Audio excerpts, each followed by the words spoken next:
So here's a look at the pentatonic scale we're going to be working off today. It sounds like this.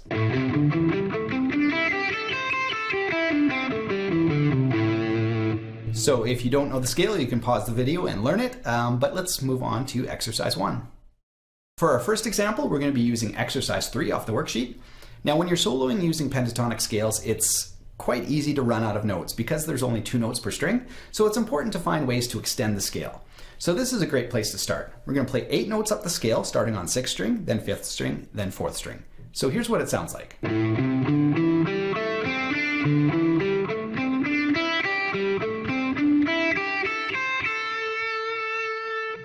And then in reverse.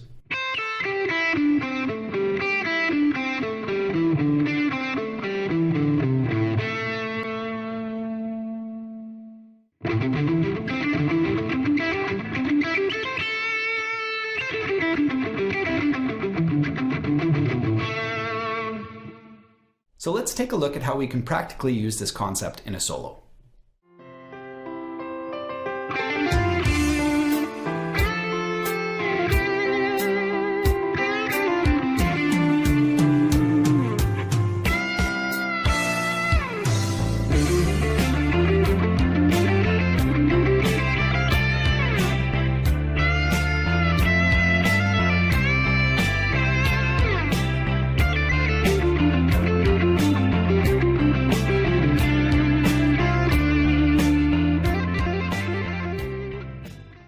Alright, so exercise 2 is a great way to extend your pentatonic scales in a less linear way than our first example. So here's what it sounds like. We're going to be using triplets, and so you're going to play 3 notes per beat.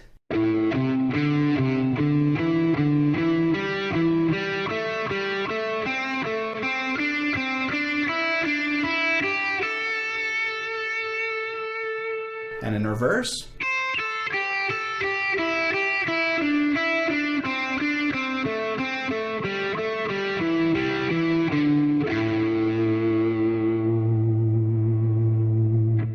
And of course, remember to use alternate picking when you're doing these exercises.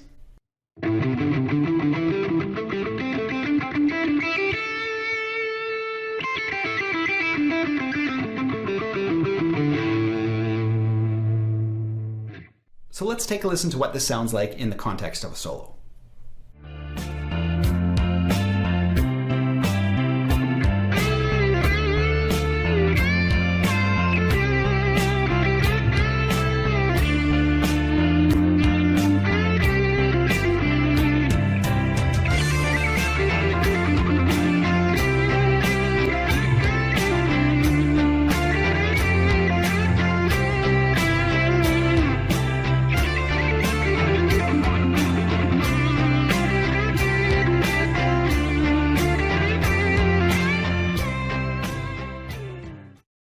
For our third example, we're going to be looking at exercise 9 off the worksheet.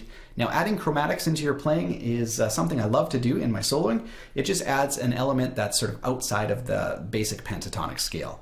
And so if you want to add something that's maybe got more of a jazzier flavor and less of a straight blues or rock, then adding some chromatics can be a really nice effect. So here's what it sounds like ascending.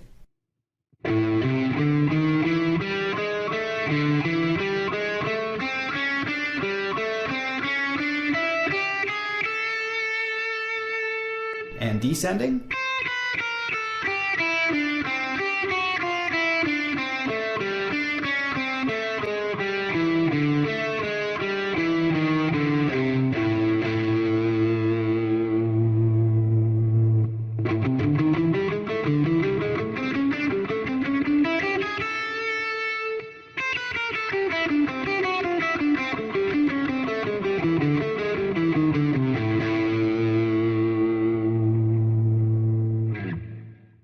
So let's listen to some chromatic movements in a solo.